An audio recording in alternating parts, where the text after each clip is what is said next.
이번 주에는 축산 가격 동향 이게 없어요. 왜냐? 설날이 있기 때문에 이게 안 나왔습니다. 설날 잘 보내셨나요? 저는 등산을 하고 왔습니다. 묘직 성묘하는 데가 산꼭대기 있어가지고 등산하시고 폭설을 맞으면서 할아버님을 뵙고 왔습니다. 하여간 이번에는 없기 때문에 경영 이야기는 한번 해보려고 합니다. 뭐 제가 경영학을 전공하진 않았지만 학교 다니면서 좀 배운 잡설과 그다음에 손자병법 이용해서 아주 정말 두서없이 잡설 한번 찌끄려 보겠습니다. 먼저 경영 잡설 이렇게 제목을 잡아봤습니다. 경영 잡설 SWOT하고 손자병법 이 두 가지를 응용해 보았다고 말씀을 드리고요. 넘어가 볼까요? 어디 보자. 화면이 왜 안 넘어가냐? 이렇게 넘어갔고요. 맨 처음은 순서 경영이란 무엇인가? 그 다음에 SWOT 분석이란 무엇인가? 손자병법에 이제 맨 처음에 손자병법 첫 번째가 시계라는 편이죠. 시계편에 5가지 고려해야 될 것이 있습니다. 그거에 대해서 또 한번 이야기를 해보도록 할게요. 보자. 그럼 먼저 경영이란 무엇인가? 여러분들 경영이란 게 무엇이라고 생각하십니까? 경영이라는 거는 여러 가지 말이 있습니다. 막 사람마다 말이 다른데 대체적으로 간추려보고 좀 대략적으로 얘기를 해보면 이렇게 정리를 할 수가 있어요. 기업의 목적을 위해서 일단 목적이죠. 목적이 중요하고 제한된 자원을 사용하여 제한된 자원 중요하죠. 그 다음에 올바른 의사결정, 여기서 의사결정 이게 중요하다. 결론적으로 목적을 세우고 그 목적을 목적, 제한된 자원, 의사결정 요 3가지를 다룬다라고 볼 수가 있습니다. 목적, 제한된 자원, 올바른 의사결정. 여기서 이제 올바른 의사결정이란 게 무엇이냐? 이 목적 먼저 구합시다. 목적이 뭘까요, 여러분들? 우리 사장님들이랑 저나 어차피 속큐시니까 속큐는 목적이 뭐냐라고 하시면 뭐 보통 돈이라고 하겠지만 좀 더 상위 클래스의 이제 목적을 잡는 게 좋습니다. 뭐 예를 들어서 제가 청년창업농 그 면접을 보러 갔을 때 영농 목적이 뭐냐 물어봤을 때 제가 한마디를 했습니다. 제가 국민들의 건강을 위해 양질의 단백질 식량을 공급하기 위해서 제가 이 자리에 있습니다 라고 멋있게 말을 했습니다. 이런 걸 보고 목적이라고 합니다. 그쵸? 결국은 돈 때문인데 목적이란 거는 장황할수록 좋고 클수록 좋고 그렇죠. 후연지기를 다질 수 있는 그런 목적이 필요하다. 이 목적이란 거는 왜 중요하냐면 방향성을 알 수가 있습니다.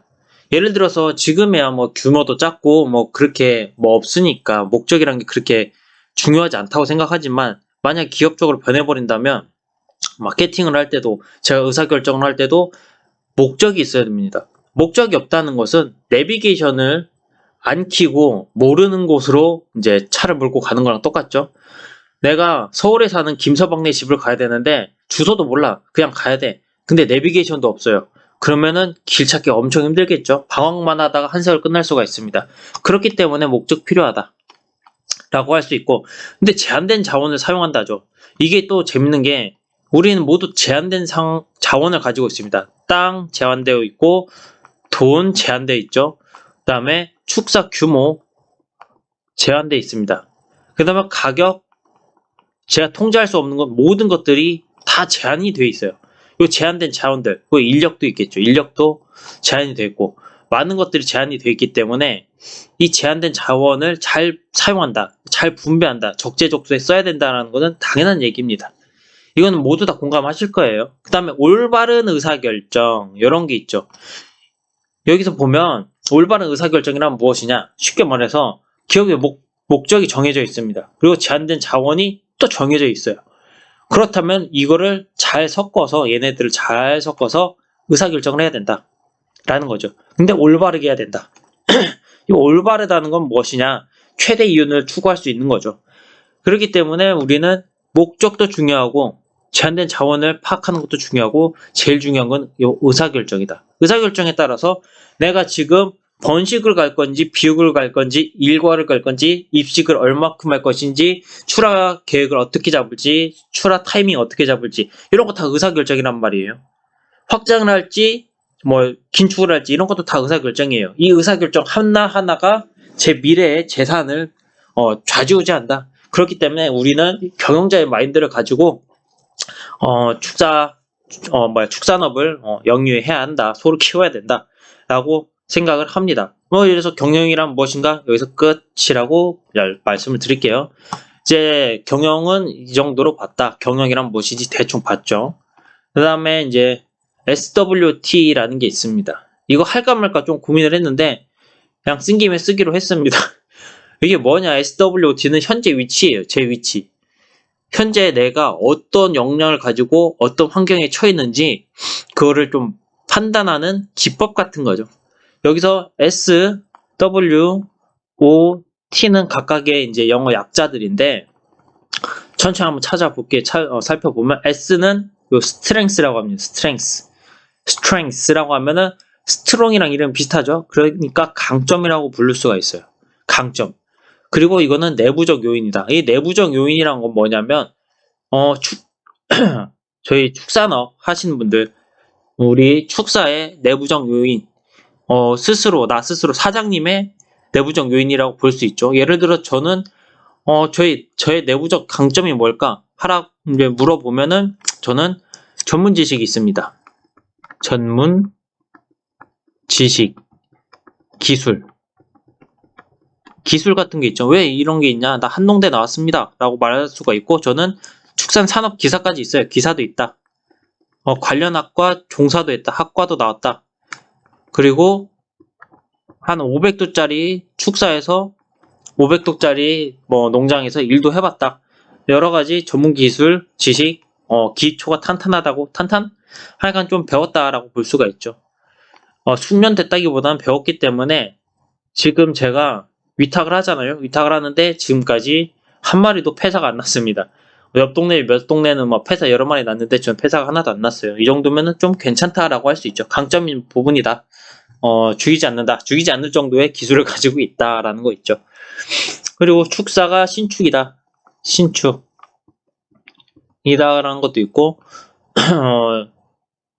규모도 적당하다. 규모가 작지 않다.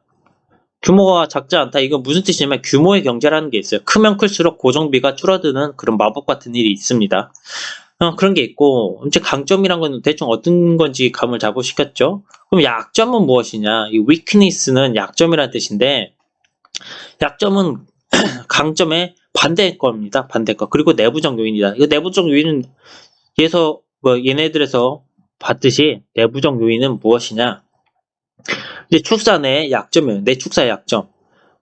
민가가 가까이 있다. 민가 옆에 있다. 근데 민가 옆에 있어서 사람들이 많이 돌아다닌다.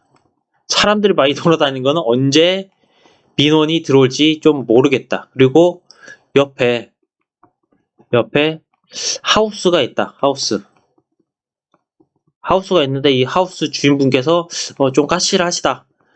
그런 게 있고, 그리고 또 이제 뭐가 있냐? 퇴비 처리가 좀 문제다. 퇴비사가 좀 구조가 안 좋게 돼 있어서 퇴비를 쌓아놓고 빼기가 조금 힘들어요. 이번에도 퇴비 빼는데 조금 힘들었습니다. 이런 정도가 이제 내부적 약점이라고 볼 수가 있어요. 그러면은 opportunity라고 하는데 이건 기회죠. 기회. 이건 외부적 요인입니다. 그 사회 환경이나 경제적 환경이 우리에게 기회가 된다라는 거죠. 어떤 기회가 있을까? 어떤 기회가 있냐? 일단 금속 목장은 번시구도 하고 위탁도 한단 말이에요. 근데 번시구가 규모가 8도밖에 안 돼요. 그러니까 전 입식을 많이 해야 되죠. 근데 입식을 많이 해야 되는데 마침 속값이 떨어지고 있다. 그거는 기회 요인이다 라고 볼 수가 있죠. 기회 요인. 마침 속값이 떨어지고 있다. 이 정도가 기회 요인이 될 것 같습니다. 위험 요인은 뭐라고 해야 될까? 이제 온난화죠. 온난화를 떠나서 일단 미국의 금리 상승. 온난화는 그냥 나중에 할 얘기고, 미국 금리 상승. 이 금리 상승이 왜 문제냐라고 하면, 여러분들 금리 상승 이런 거 좀 심각하게 보셔야 될 게, 미국 애들 금리를 올리잖아요? 그럼 세상에 있는 모든 달러들이 미국으로 도망갑니다. 이제 친정 간다고 해야죠. 미국으로 다시 귀국을 해요. 그러면 어떻게 되냐? 환율이 높아집니다. 우리나라에 있던 달러들이, 원화들이, 외국인들이 들고 있던 원화 화폐를 팔고 달러로 바꿔서 나가요. 그럼 우리나라에 달러가 없어지잖아요. 그럼 달러 값이 올라가면 어떻게 되냐? 환율이 오른다는 것이죠. 그러면 수입 가격이 비싸집니다. 수입 물가. 수입 물가가 비싸진다. 수입 물가가 비싸지면 어떻게 되냐? 사료값이 오른다. 이게 위험 요인이다라고 볼 수가 있습니다. 위협 요인. 그렇죠. 그러면 이 정도까지 하시면 지금 우리 농장의 현재 위치를 알 수가 있겠습니다. 내부적 요인에서 나의 약점과 강점을 파악을 하시고 지금 환경적 외부적 요인을 파악을 하시면 아까 말했듯이 올라와라. 올바른 의사결정을 할 수가 있다라는 것이죠. 지금 제 거래. 본인 목장 농장의 내부적 약점 강점과 외부적 기회 위험 요인을 알지 못하고서 무턱대고 경영을 하신다 그러면은 수많은 낭만에 봉착하실 거라는 건 이제 자명하다고 말씀드리고 싶어요. 일단 여기까지 스왓 현재 위치 스왓 분석이라고 하는 거 여기까지 하도록 하고, 그 다음에 이제 제가 최근에 입고 있는 손자병법에 대해서 얘기를 해드리도록 하겠습니다. 손자병법 그 1편 이름이 C계인데, 이게 계라는 게 계획 뭐 이런 거예요. 그 계획을 세울 때 5가지를 좀 고려를 해봐야 된다. 이 5가지가 뭐가 있을까라고 하면, 우리 손자 아저씨, 이 도, 천, 지, 장, 법, 이렇게 5가지를 꼽았습니다. 이제 이 후대에 가서는 7가지, 9가지 이렇게 했다고 하는데, 기본적으로 요거 5개는 알고 가셔라. 내가 경영자가 되시겠다. 그러면 이제 5개는 기본적으로 깔고 가셔야 된다. 라는 걸 알려드리고 싶네요. 그럼 먼저, 이 도는 무엇이냐? 여러분들 도라는 게 뭔지 아십니까? 도를 아십니까? 도쟁이들이 말하는 도 말고 실제적인 도는 무엇이냐? 그 옛날 고서나 고전 같은 거에서 도라고 하면은 유럽이나 서양, 이집트 이런 애들도 다 똑같아요. 걔네들 도라는 게 걔네들도 도쟁이들 있거든요. 걔네들 도쟁이는 우리나라 말로는 마법사예요. 걔네들 도쟁이가. 그냥 그 도쟁이들 하는 소리는 다 똑같아요. 음과 양이 하나로 합치는 거. 여자와 남자, 음과 양, 하늘과 땅, 밤과 낮, 그리고 사장과 지원이라고 썼네. 직원입니다. 직원. 오타가 났기 때문에 좀 오타 수정. 사장과 직원이 공유하는 공동 목표를 만드는 게 중요하다는 거죠. 그래서 공동 목표. 아까 처음에 경영 초반에 얘기할 때 이제 목표라는 걸 세워야 된다라는 게 있죠. 이 목표가 요 도를 이루기 위해서도 목표가 중요하다라는 것을 알 수가 있습니다. 그렇기 때문에 요 도라는 거는 사장과 직원이 공동 목표를 향해서 이제 정진하는 겁니다. 전쟁을 할 때도 장수하고 병졸들이 한마음 한뜻이 돼서 똑같은 작전을 공유해서 이제 작전의 의도를 파악한 다음에 움직여야 전투에서 승리를 하지 않겠습니까? 여기 이제 기업도 똑같아. 기업, 농장 다 똑같다. 경영하는 것은 뭐든지 똑같다라고 말씀을 드리고 싶고요. 천이라는 것은 이제 손자병법에서 그 시절에서는 날씨가 중요하다는 거죠. 날씨. 근데 날씨라는 거를 좀 더 확장해서 보면 타이밍이다. 비가 오는 날이냐, 아니면 맑은 날이냐, 바람이 부는 날이냐, 남동풍이 부는 날이냐, 남동풍 불면은 화공을 써야 되냐, 안 써야 되냐, 이런 거 있잖아요. 그게 타이밍이라는 겁니다. 타이밍. 이제 좀 더 세분하게 말하면 시장의 날씨라고 할 수 있죠. 그러니까 시장의 날씨라고 하면 무슨 소리냐? 지금 상승기냐, 하락기냐, 요런 거죠. 내가 들어가야 될 때냐, 나와야 될 때냐, 알아보는 거죠. 요게 천이다. 시장의 날씨를 아는 게 중요하다. 분석을 해야죠. 그렇기 때문에 제가 맨날 주간, 송아지, 주간, 시세 이런 거 맨날 보고 있는 이유가 거기에 있습니다. 그 다음은 G, 농장의 지리적 속성이라는 게 있습니다. 이거는 이미 축사가 정해져 있기 때문에 여러분들이 신축하거나 그런 거 할 때도 중요하지만, 말이 좀 꼬였네요. 하여간 지리적 속성이란 게 뭐냐? 아주 간단해요. 사료 조달할 수 있는 거리가 가깝냐? 사료 공장이랑 가깝냐? 아니면 사료차가 들어오기에 용이하냐? 라는 게 일단 제일 먼저 생각이 나네요. 예를 들어서 산 꼭대기에 있다. 근데 산꼭대기 있는데 이번처럼 갑자기 폭설이 내려버렸다면 산꼭대기까지 사료차가 올라올 수가 없어요. 그러면은 지리적 속성에서 약점이 되겠죠. 그리고 지리적 속성에 또 돼서 축사가 있는데 바로 옆에 막 민가가 여러 개 있습니다. 근데 축사에서 냄새 난다고 맨날 민원이 들어와요. 그것도 지리적 약점이 되겠죠. 만약에 반대로 축사에서 뭐 동물병원도 가까워, 사육공장도 가까워, 그리고 메인 축사야 주변이 뭐 민가 뭐 있지도 않아요. 그러면 지리적 속성으로 아주 마음에 들겠죠. 그리고 환경적 지리 환경으로 보면 옆에 막 호수나 막 강가가 있어요. 그럼 습이 엄청 올라오겠죠. 모기도 엄청 많고 그거에 대한 피해가 볼 거란 말이에요.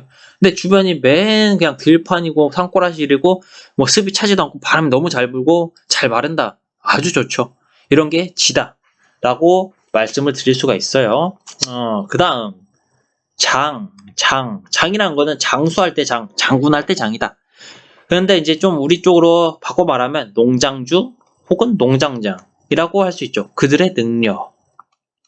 근데 농장장이나 농장주의 기술적 능력이 있고 경영적 능력도 있고 그 다음에 상황 판단, 의사 결정 능력 여러 가지 능력이 있어요. 또 정치적 능력도 있고 금전을 끌어오는 능력 여러 가지 능력이 필요하다고 봅니다. 요거는 좋으면 좋은데 나쁘다고 해서 뭐 상심할 필요가 없어요. 나쁘면은 나쁜 걸 알고 피해가야 돼요.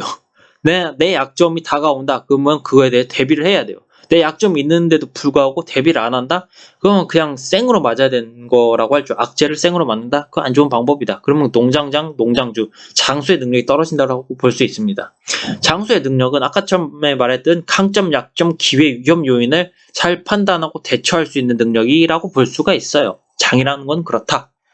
라고 할 수가 있죠. 그 다음에 마지막으로 시스템인 법. 법이라는 건 시스템이다. 시스템이 엄청 중요합니다. 시스템이라는 건 되게 중요해요. 내가 언제 사료를 주고 언제 똥을 치우고 언제 직원들의 월급을 주는데 이런 아주 기초적인 시스템이죠. 그렇다면 시스템을 좀 더 파고 들어가 봅시다. 내가 고용을 했는데 고용을 간접 고용이냐 직접 고용이냐 아니면은 한국인을 쓰냐 외국인을 쓰느냐 이런 것까지 있고 그 다음에 고용을 했으면은 이 사람을 어떻게 쓸 것이냐라는 거는 이제 기업적으로 되면은 여러 직원을 쓸 거 아니에요. 그러면 이 직원한테는 이런 업무를 주고 저 직원한테는 저런 업무를 준다. 쉽게 말해서 업무 분장을 하는 거예요. 업무 분장을 한다는 건 업무를 세분화했다는 거예요. 업무를 세분화했다는 거는 누군가는 맡아서 하는 일을 책임 소재를 확실히 한 거고 책임 소재를 확실히 하면은 빈틈이 없어진다는 거죠. 그만큼 법이 중요하다. 그럼 돈 관리를 어떻게 할 것이냐도 농장의 시스템이에요. 저 같은 경우는 돈 받는 통장 따로 있고 돈을 쓰는 통장이 또 따로 있어요. 그리고 가게에서 뭐 집안일 할 때 쓰는 통장이 또 따로 있습니다. 그래서 총 5개인가? 하나, 둘, 셋, 넷, 다섯, 여섯, 6개 정도, 7개 정도의 통장을 운영을 하고 있습니다. 뭔 놈의 통장을 그렇게 많이 쓰느냐? 라고 하지만 통장 다 쓸 때가 있어요. 돈 받는 통장 따로 있어요. 그래서 제가 축사를 운영하면서 농장을 운영하면서 받는 돈은 한 통장에다 다 받아요. 그럼 제 거 수익이 얼마인지 찍히겠죠? 그 다음에 이거는 지금 말하는 것은 그 하림 아저씨 있잖아요. 하림 창업주 아저씨 누구지? 하여간 그분이 이제 전수해줬죠. 직접적으로 전수해준 건 아니고 간접적으로 전수를 받았는데 돈 받는 통장을 따로 만들어요. 그 다음에 그 돈 받는 통장이 이제 여기저기서 돈을 받을 거 아니에요. 뭐 직불금을 받든 소 키워서 소 팔아서 돈을 받든 해서 돈을 받는 거를 한 달 단위로 비워내는 겁니다. 한 달 동안 번 돈 있잖아요. 그 돈을 다른 통장으로 이체를 시켜요. 이체를 시킨다는 건 뭐냐면 중앙 통장을 만들어요. 중앙에서 그 지휘부 통장이죠. 본부 통장을 만드는 거예요. 지휘부 통장에다 다 넣어놔요. 그 다음에 분배를 해주는 거예요. 축사했다가 얼마, 우리 집안에다 얼마, 다른 사업을 하시면 다른 사업에다 얼마를 다 분배를 해줘요. 또 축사 내에서 고정비와 변동비를 또 나눠 놓습니다. 그래서 고정비는 자동이체로 나가는 거 아예 신경도 안 써요. 자동이체를 먼저 나눠 놓고 나머지 변동적으로 쓸 거 사료값도 그러고 제 밥값도 그러고 그리고 여러 가지 운영비 같은 걸 따로 빼놔요. 그렇지 않고서는 돈이 섞여버리잖아요. 그럼 나중에 돈이 어디서 빵꾸 나는지도 모르겠고 갑자기 빵꾸 날 때도 있어요. 막히는 구간이 생기기 때문에 돈은 나눠놔야 된다. 용도에 맞게 돈을 나눠 놓는다라고 생각하시면 돼요. 특히 이제 너무 많으면은 세네 개는 가지고 있어야 되는 게 돈 받는 통장, 중앙에서 분배해주는 통장, 그다음에 농장에다만 쓰는 통장, 집안에서만 쓰는 통장 이 정도까지 나눠 주셔야 된다. 우리 이제 학교에서 배울 때 가계분리라고 배웠습니다. 가계분리.